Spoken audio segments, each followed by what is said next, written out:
para nós não acabou, né? Assim, a enchente perdura até hoje, assim, né? Tanto no que a gente está esperando reconstruir, tanto no que a cidade ainda tem por fazer, e evidentemente o medo de, bom, o que vai acontecer nesse mês de setembro, em novembro, que são épocas de chuva, o que vai acontecer? Então eu tenho vontade de continuar escrevendo também por isso, assim, né? Para marcar que essa história não ficou restrita a maio, né? Ela continua.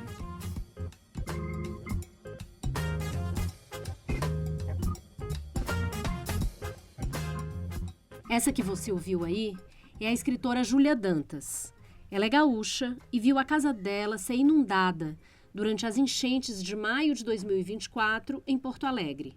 Ela escreveu textos que dão conta da tragédia num nível super íntimo. E é ela a convidada dessa edição. Eu sou Isabelle Moreira Lima e você está ouvindo o podcast da semana, que a cada 7 dias traz um tema novo para você em até 30 minutos.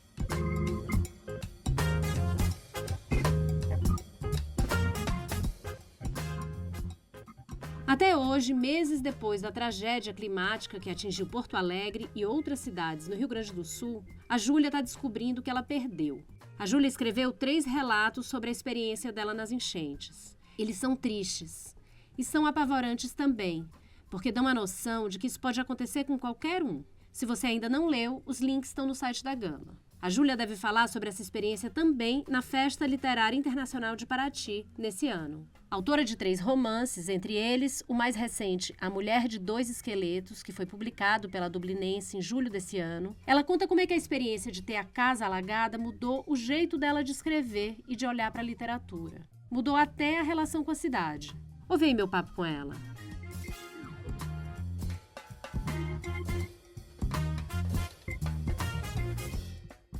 Oi, Júlia, obrigada por ter aceitado esse convite de participar aqui do podcast da semana. Oi, Isabelle, eu que agradeço o convite, eu sou ouvinte do programa, então fico muito feliz de estar aqui contigo. Júlia, nos seus relatos sobre as enchentes em Porto Alegre, você fala que nunca se imaginou numa situação dessas. Quando você pensava em uma tragédia desse tipo, no máximo você seria a pessoa que oferece a ajuda. Isso mudou para você? Você é uma pessoa mais preocupada com a mudança climática agora? Eu acho que, assim, o que mudou... Acho que começa, né, essa ideia que eu tinha de, diante dessas tragédias, era mais provável eu estar no lado de quem ajuda do que de quem precisa. Acho que vem muito também de uma questão de classe mesmo, né? Eu costumava ver notícias de enchentes ou desabamentos em outras cidades, sobretudo muito no Rio de Janeiro, né? Todo ano tem essas tragédias, ou alagamentos aqui no Rio Grande do Sul, mas em outras cidades. E sempre pensava que isso não aconteceria no meu bairro, que é um bairro central de classe média. E então acho que começa por aí, né? Assim, de repente eu vejo que não, a tragédia climática vai acontecer com todo mundo, né? Assim, não tem o que nos salve disso, né?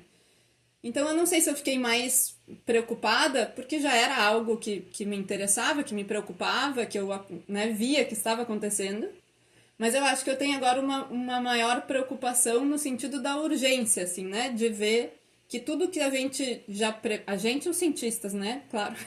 Tudo que já se previa que ia acontecer, está acontecendo muito antes do que se imaginava, né? Assim, o que se pensava para 2050, 2080, está acontecendo agora, em 2024. Então, o que isso significa, né? Assim, aqueles cenários muito catastróficos previstos para 2200... Então, eles vão acontecer quando? Daqui a 20 anos? Então, essa sensação de urgência, sim, aumentou para mim. Você acha que isso é uma coisa coletiva aí em Porto Alegre, na sua cidade? Eu acho que sim. Porto Alegre ficou, acho que 1/3 da cidade ficou debaixo da água durante talvez uma semana, 10 dias, a depender da zona. E acho que até agora ainda ressoa essa sensação de emergência que é realmente para agora, né? Que não é para depois. Acontece uma coisa muito, muito estranha aqui, de quando as pessoas vão falar da enchente, seguida elas cometem um ato falho e chamam de pandemia. Né? Então a pessoa vai dizer, não, agora em maio na enchente, e aí ela fala pandemia e se corrige. É um ato falho coletivo, assim, é uma coisa muito estranha, eu nunca tinha visto antes. Embora sejam cenários muito diferentes, né? Situações completamente diferentes, mas eu acho que traz de volta aquela sensação um pouco desesperada e urgente e ao mesmo tempo sem saber o que fazer, porque obviamente não cabe a cada indivíduo isolado fazer alguma coisa para, né, assim, para resolver a crise climática. Então eu acho que sim, existe um sentimento coletivo de emergência e ao mesmo tempo de não saber para onde ir.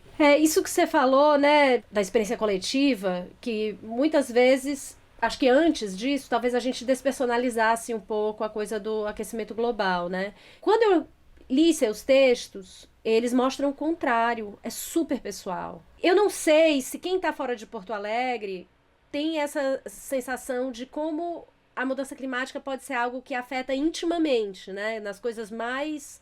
E eu não sei se você, com esses textos que foram publicados na internet, teve contato com leitores de outros lugares, de gente que não passou por essa experiência. Sim, eu recebi mensagens, assim, de gente de fora daqui dizendo: nossa, eu li os teus textos e agora eu sinto que eu entendo um pouco melhor, ou que eu tenho uma dimensão um pouco melhor.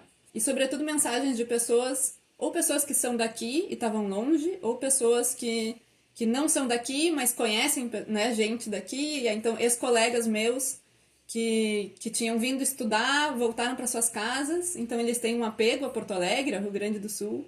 E essas pessoas me diziam, né, assim, nossa, agora eu consigo, te lendo, eu consigo imaginar o que é, ou pelo menos, assim, né, imaginar uma porção do que é, porque mesmo eu, que vivi na pele e que escrevi, em grande medida não entendo, em grande medida não tenho a dimensão, né, porque foi tão gigantesco e eu tive acesso a uma parcela tão pequena. Mas eu recebia esses retornos, assim, né, de pessoas que sentiam que, tá, agora eu consigo me colocar um pouco mais, né, nesse cenário, consigo imaginar um pouco melhor. Então, claro que sempre é muito limitado, né, até porque, mesmo para quem tá aqui, a gente continua caminhando pela cidade, a cidade tá cheia de marcas ainda, ainda nos muros, ou nas casas que não conseguiram ainda ser limpas ou serem repintadas.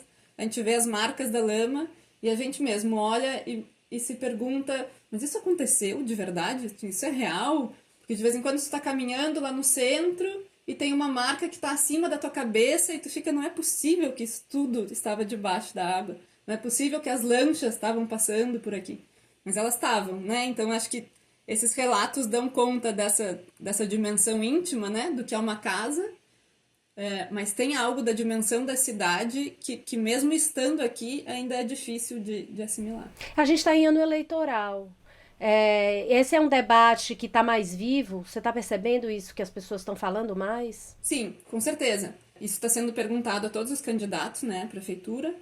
E claro, né, cada um traz daí o seu posicionamento, né? Então, assim, o atual prefeito que quer se reeleger tenta emplacar o discurso de que foi uma tragédia imprevisível e puramente climática, assim, né, um acidente climático que não teve nada a ver com ação humana. E, obviamente, né, que os outros candidatos falam muito mais nessa falta de manutenção do sistema anti-cheia, porque Porto Alegre, Canoas, outras cidades aqui perto, têm sistemas anti-cheias, né? Porque é uma cidade que está na beira de um grande lago, né? Ou rio, enfim. E esses sistemas falharam, né? Assim, dramaticamente falharam. Então essa é uma narrativa que ainda está muito em disputa, né? A gente está vendo isso agora nas campanhas eleitorais, o quanto isso está em aberto, né? O modo como a gente vai contar essa história no futuro ainda não está definido. Se a gente vai contar isso como uma tragédia climática ou como uma tragédia climática causada pela ação humana, é o que ainda está sendo disputado, me parece. Uma coisa que ficou muito clara para mim quando eu li os teus textos, e tem um que você basicamente dedica a isso, é sobre o senso de comunidade, como a ajuda dos amigos foi importante, né? A sua família também acolheu vocês, a família do teu companheiro. Como é que essa rede foi acionada, né? Esses amigos todos em mutirão. E eu imagino que também devia ter outros amigos que deviam estar em alguma situação parecida. Como é que isso se deu? Foi uma fase muito, muito fora do normal, né? Aquele período, depois que as águas baixaram e era possível entrar nas casas, foi uma coisa realmente excepcional, assim, né? Porque era isso. A gente recebeu muitos amigos que nos ajudaram a limpar a nossa casa, reconstruir a nossa casa. E simultaneamente, sim, a gente tinha alguns amigos que vinham aqui no sábado e no domingo iam em outro lugar. Eu mesma, depois que a nossa casa estava limpa, fui ajudar a limpar a casa de uma amiga de outro bairro. Então estava todo mundo realmente muito mobilizado pela enchente. A sensação que dava é que era a cidade inteira estava fazendo alguma coisa, né? Assim, quem não estava ajudando a limpar estava recebendo doações, e aí o Brasil inteiro ajudou o Rio Grande do Sul, né? Chegavam caminhões de água potável, chegava caminhões de roupa, enfim, né? De todas essas necessidades básicas. Então tinha muita gente trabalhando na recepção e na distribuição desses itens, tinha muita gente que estava nos abrigos, porque foram milhares de desabrigados, mas a sensação que a gente tinha foi de que a cidade parou e todo mundo se envolveu de alguma forma, né? E claro, quem conhecia pessoas diretamente atingidas estavam muito envolvidas de novo, nessa dimensão íntima, né? A nossa casa foi tomada de amigos e eram, não sei, quase 20 pessoas, eu acho, dentro de casa, descartando tudo que a gente perdeu e tentando limpar, tentando de alguma forma lidar com, enfim, né, com todos os resíduos que ficam dentro de uma casa. Mas essa foi a parte, eu acho, mais esperançosa, né, dessa tragédia, que foi ver o quanto estava todo mundo com uma sensação muito desesperada mesmo de ajudar e fazer algo, né? Assim, tinha essa vontade muito grande de agir e de não ficar, não se sentir tão à mercê, eu acho, das condições. Né? Júlia, como é que essa experiência afetou o teu trabalho como escritora? Você escreveu relatos detalhados, íntimos. Teve uma coisa que até me chamou a atenção, que você fala que não publicou as fotos porque elas foram as mais íntimas que você tirou na sua vida, mas eu achei o texto também muito íntimo, né? Quando você fala da poltrona que você escolheu com seu companheiro, que tinha que caber a sua estatura e a dele, que era completamente diferente, como aquilo falava da história de vocês como casal. Nossa, me tocou muito. Achei realmente, assim, é um pouco da sua vida mesmo. Você acha que você já escrevia assim? Ou te mudou também? Eu sou uma escritora de ficção, sobretudo, né? Eu tenho 3 romances que são ficcionais. E eu nunca tinha escrito nada que fosse... não, exceto, durante a pandemia, eu organizei um diário da pandemia, no qual eu escrevi o dia 1 e depois cada dia era escrito por uma pessoa diferente. Mas aquilo foram, assim, 3 parágrafos em 2020, né? E depois, desde então, eu nunca tinha escrito nada que fosse não ficcional. Então foi novo pra mim, né? Assim, e essa conexão também com as pessoas foi nova, né? Porque as pessoas me procuravam, como eu disse, desde para dizer, agora eu entendo um pouco melhor, imagino um pouco melhor, como me procuraram pessoas com dicas práticas e que foram muito úteis, de como limpar uma casa depois de uma enchente, por exemplo. Então foi uma experiência completamente nova, assim, de ver o que acontece quando a gente coloca no mundo um relato que é da vida real e que é tão pessoal, e que corresponde a isso, a coisas muito objetivas, né? Assim, porque, claro, existem essas perdas simbólicas, né? Mas também existem muitas perdas materiais e muito conhecimento que a gente não imagina, né? Então, veio gente me procurar no Instagram para dizer, olha, quando for limpar a casa, não esquece de tirar os espelhinhos da tomada, porque fica água lá dentro. Coisa que eu jamais teria pensado. E que, de repente, é isso, né? Assim, aqueles textos criaram uma rede muito inesperada, muito, né, assim, obviamente indesejada, porque preferiria nunca ter passado por isso, mas se criou uma rede de pessoas contando também as suas experiências íntimas e reais, né? Pessoas que já passaram por outras enchentes, vindo me ajudar a lidar com essa, né? Então isso foi muito bonito, assim, né? Eu não pensei muito antes de publicar, nunca imaginei a dimensão que teria, mas a resposta que veio foi muito bonita, assim, foi muito, muito humana, eu acho, né? Assim, acho que quando a gente lê um relato íntimo e verdadeiro, a gente também se sente impelido a devolver um relato íntimo e verdadeiro. E você acha que isso pode perdurar no teu trabalho? Você ficou com vontade de escrever mais relatos? Vai sair um livro disso? Quais são os planos? Acho que sim, eu fiquei, sim, né? Até pelos retornos que eu recebi, né? E eu vi como ultimamente as pessoas têm me perguntado muito assim, o que a literatura pode em tempos de catástrofe, o que a literatura é capaz de fazer diante dessas tragédias. E aí eu sempre me sinto um pouco mal, que eu dou umas respostas às vezes um pouco pessimistas, assim, né? Porque eu não acho que a literatura vai nos salvar do fim do mundo, vai nos salvar da tragédia climática. Mas eu acredito firmemente que a literatura nos ajuda a estar aqui nessa tragédia que a gente está vivendo. Ela nos ajuda diante dessas coisas que já aconteceram, que estão acontecendo, né? Importante lembrar que é um gerúndio, né? Está acontecendo essa tragédia climática. Acho que ela nos ajuda a enfrentar ela no momento presente.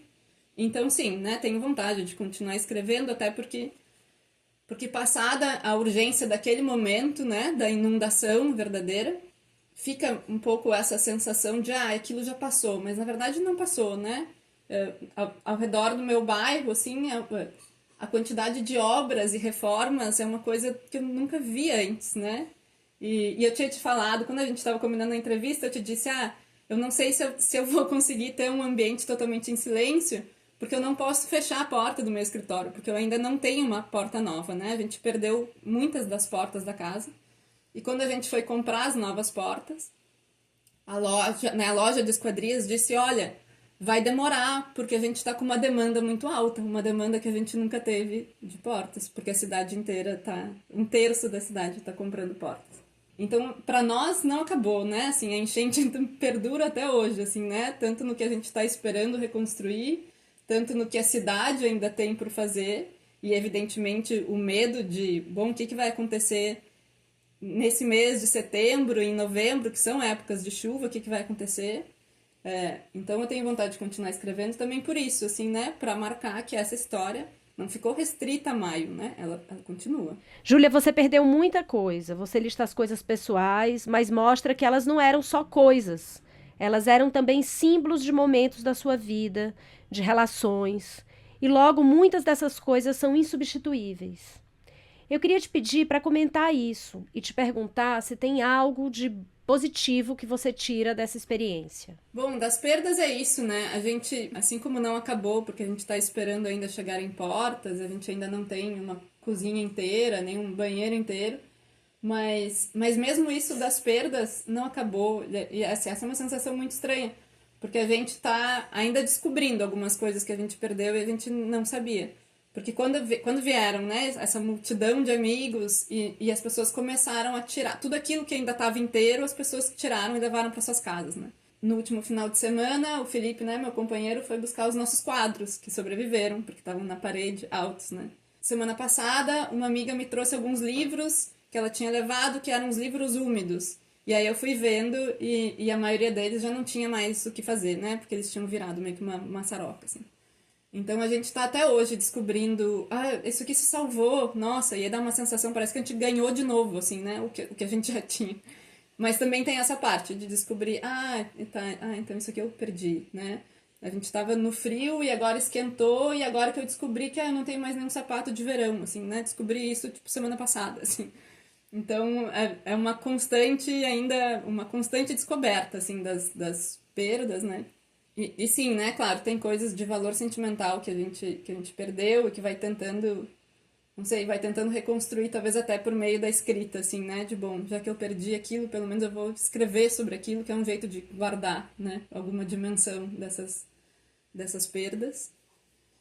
E de lado bom, olha, eu acho que assim, esse momento de muita solidariedade que teve aqui e do Brasil inteiro, acho que isso é sempre um momento bom, né, em que aparece o nosso melhor lado humano, assim, né, acho que é importante se agarrar a isso, assim, né, essa lembrança de que somos capazes disso, né, de ser muito solidários, de ser muito generosos, mesmo que isso depois também passe, né, até porque é impossível sustentar todo esse modo de ação ao longo do tempo, porque as pessoas têm que voltar a trabalhar, elas têm que pagar seus boletos, a vida exige, né, mas me agarro a essa lembrança, assim, né, desse momento de mobilização e de realmente encontro entre as pessoas e todo mundo desejando uma reconstrução, desejando melhor.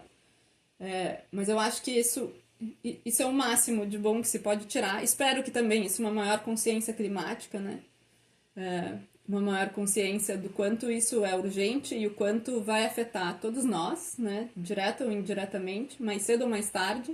E tudo indica que mais cedo, mas eu acho que é isso, né? Porque de resto também acho que não é como a pandemia, né?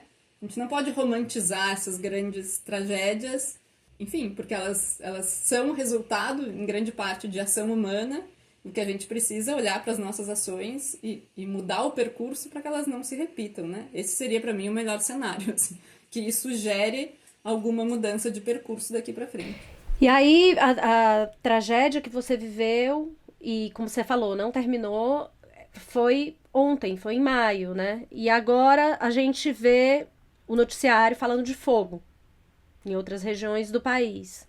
Como é que você leu essas notícias do fogo? Como é que isso veio à sua cabeça? De novo, essa sensação de urgência, né? Porque, assim, enquanto o Rio Grande do Sul esteve debaixo d'água e agora, bom, a gente continua agora com chuvas normais nesse momento, e o resto do país passando por esse momento de seca e dos incêndios, e a fumaça chegou aqui, né? Ontem foi o primeiro dia, depois de uma semana, eu acho, de um céu cinza de fumaça. Ontem voltou ao normal, hoje ele tá normal de novo, mas chegou aqui e aí, assim, e muita gente, a gente acaba respondendo quase com humor, assim, com piada, né? Assim, às vezes a gente diz, bom, são as 7 pragas do Egito, assim, né? Já veio o dilúvio, agora tá a fumaça, daqui a pouco vão chegar os gafanhotos. Né? Esse humor é também uma tentativa de sobrevivência, assim, né? Porque, na verdade, é isso, a gente vai continuar enfrentando um desastre atrás do outro, né? Se não for aqui no nosso território, vai ser no território do lado, ou vai ser no território ali mais para cima. Mas eu acho que também acho que também a gente encara essas coisas com cada vez menos surpresa, né? Sim, de novo as queimadas, de novo a enchente, de novo. E eu espero que essa repetição em algum momento chegue ao ponto de causar uma tamanha exaustão que a gente consiga forçar, né, as políticas públicas a lidarem com isso. Você comparou algumas vezes a situação que você viveu num dos textos que eu li e que as pessoas da cidade viveram com a guerra, embora você tenha feito ressalvas e tenha dito que você nem gostava dessa comparação, mas ela acabou sendo inevitável, pelo que tá na nossa imaginação. E você na Flip estará junto do Atef Abu Saif, que é um escritor palestino que vive em Gaza. Então eu queria te perguntar sobre essa ideia da guerra, né? Como é que ela ficou na sua cabeça depois que que a água desceu, né? Você ainda tá vivendo os efeitos, mas depois que a água desceu, e com a expectativa de que ela volte com as próximas chuvas. E também qual a sua expectativa para esse encontro na Flip? Eu tenho ressalvas mesmo com essa comparação à guerra, mas eu acho que ela surge porque a gente ainda não criou um repertório para falar dos desastres, entre aspas, naturais, que não são naturais, né? Mas a gente fala da guerra porque isso, aquele momento, de fato, nos lembrava esse imaginário, assim, né? Porque eram helicópteros constantes sobrevoando a cidade, porque teve o corredor humanitário, né? Tiveram que derrubar uma super estrutura do centro para abrir um corredor emergencial. Chegavam as doações, faltava água potável, faltava, né, assim, algumas coisas básicas começavam a faltar, tinham que vir de fora. Tudo isso eu acho que ativa esse nosso imaginário de guerra, né?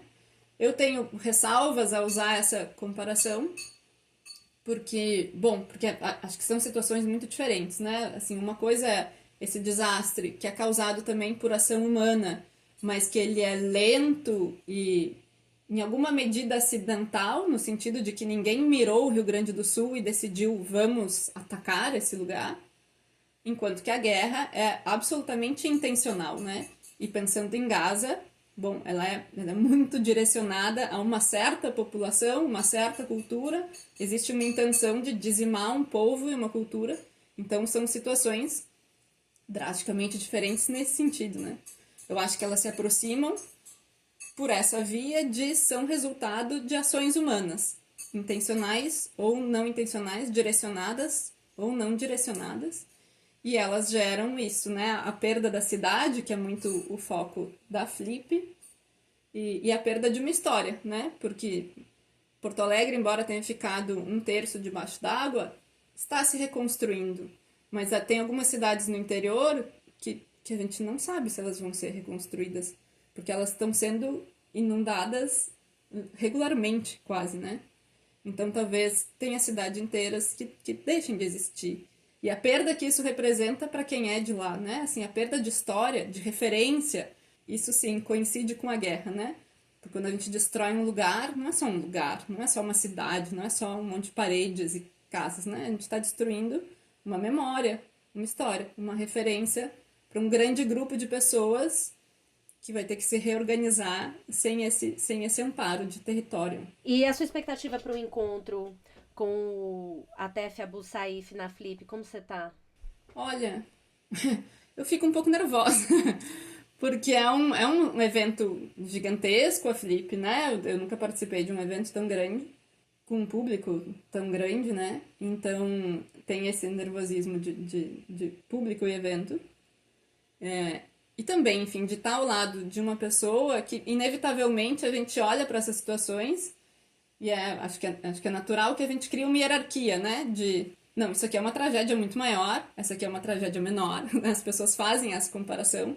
E, em algum grau, Gaza é uma situação, uma tragédia incomparável, porque ela é absurda e de longuíssima data e absolutamente violenta e acho que mostra muito do pior do que o ser humano é capaz. E é inevitável, né, que se olhe então para a tragédia que foi o Rio Grande do Sul e ela pareça menor, né? Ela pareça, bom, isso aqui foi algo pontual, durou um mês, a reconstrução dura muito mais, mas ela durou um tempo e depois vai se reorganizar, né?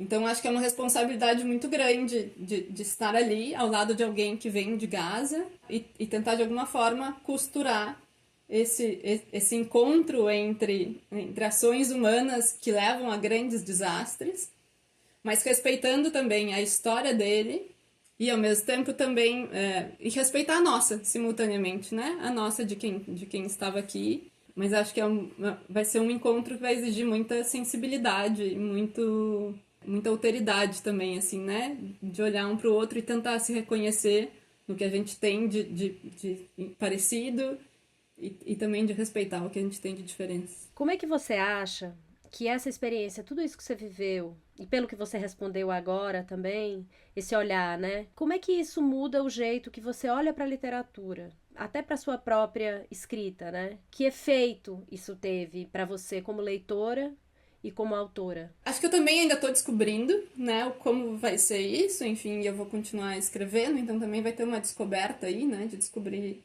o que isso muda no modo como eu escrevo. Eu realmente não acredito, assim, que a literatura vai salvar o planeta. Eu acho que a gente está lidando com forças gigantescas, né? Seja de bilionários excêntricos a grandes indústrias poluidoras. Eu não acho que a literatura possa fazer muito contra isso diretamente.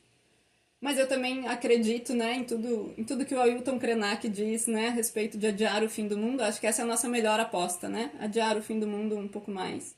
E acho que a literatura nos ajuda tanto a adiar o fim do mundo, como também a entender o que a gente pode fazer até o fim do mundo, né? Se ele vai vir, então o que a gente faz até lá? De que modo a gente consegue manter a nossa humanidade, manter a nossa sensibilidade, nos manter presentes, nem que seja para, com presença, viver o fim do mundo, se for isso que nos couber, né?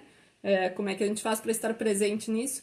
Eu acho que a literatura contribui com isso, né? Assim, com estar presente, estar no nosso tempo, estar conectado com as pessoas que estão atravessando esse momento junto de nós, né? Acho que isso foi muito presente na pandemia, com tantos relatos, né? Das pessoas contando do seu dia a dia e se conectando com pessoas que contavam seu dia a dia, e acho que está sendo agora de novo, né? É um ponto de conexão e de encontro com os outros, e se a gente tem alguma chance de se salvar, é estando juntos, enfim, tentando fazer o melhor do tempo que nos restar neste planeta, seja ele quanto for. Júlia, adorei conversar com você. Super obrigada. Eu que agradeço, Isabelle. Um prazer.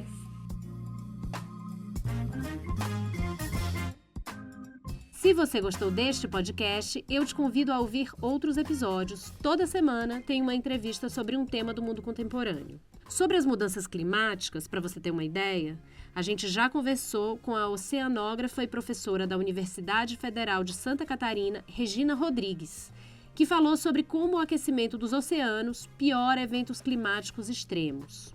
Com a jornalista Sônia Bride, a gente falou sobre como o jornalismo não tem capacidade para cobrir tanta tragédia ambiental. E com o também jornalista André Trigueiro, a gente conversou sobre como a reconexão com a natureza pode nos ajudar a construir uma sociedade melhor. Em plataformas de áudio como o Spotify e o Deezer, no YouTube e no site da Gama, você pode ouvir o podcast da semana. Com roteiro e apresentação de Isabelle Moreira Lima, este é o podcast da semana. A cada 7 dias, um tema novo para você em 30 minutos. Até semana que vem!